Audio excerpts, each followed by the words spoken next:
పఠంతు శాస్త్రాన్ని యజంతు దేవాన్ కుర్వంతు కర్మాణి భజంతు దేవతా ఆత్మైక్య బోధేన వినా విముక్తిర్న సిద్ధ్యతి బ్రహ్మ శతాంతరైపి.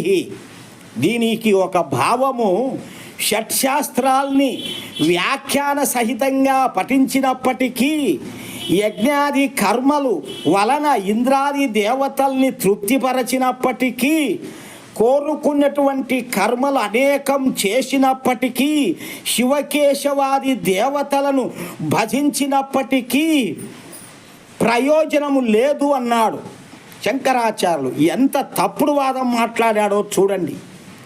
ఆత్మైక్య జ్ఞానము లేకుండా 100 బ్రహ్మకల్పాలకైనా ముక్తి సిద్ధించదు అన్నాడు.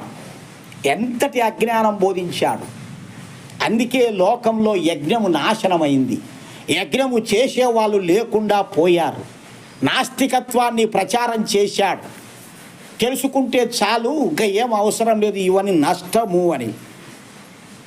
అంటే అతనికి వేదము తెలియదు, వేద జ్ఞానం తెలియదు. యోగి కావచ్చు, యోగులు కావచ్చు, గొప్ప గొప్ప మహిమలు కూర్చొని ఇట్లా లేవచ్చు. ఎంత గొప్ప శక్తి సంపాదించుకున్నాడో అదంతా ప్రకృతితో మమేకమై వారు సాధించుకున్నటువంటి విద్యలు. అంత మాత్రమే. కానీ వేదము జ్ఞానము లేక ఆ యోగము వ్యర్థము, ఆ జ్ఞానము నిరర్థకము.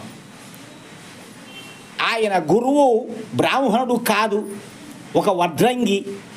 ఆయన గురువు కూడా వేదం ప్రకారము నేర్చుకునే వాళ్ళు కాదు.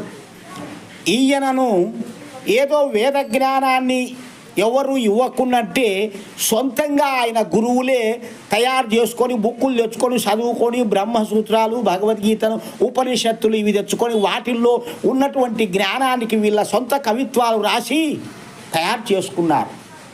ఇందులో శంకరాచార్యులు ఒకరు, రామానుజాచార్యులు ఒకరు, మధ్వాచార్యులు ఒకరు. వీళ్ళల్లో అందరూ గురువులే అనుకున్నా ఒకరిది కూడా ఒకరికి నచ్చదు.